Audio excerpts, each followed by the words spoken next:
How to fix Snapchat camera black screen. Hello everyone, wherever you are. In today's video I'm gonna show you how to fix this problem on your Snapchat. Just watch this video till the end. So first go and open the settings of your phone, then go directly and open apps option. Here on apps option you have to search for Snapchat. Open then Snapchat like this.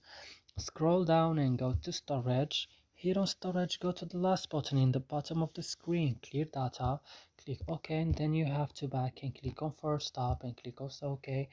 And what you should do right now, you have to go to this option here,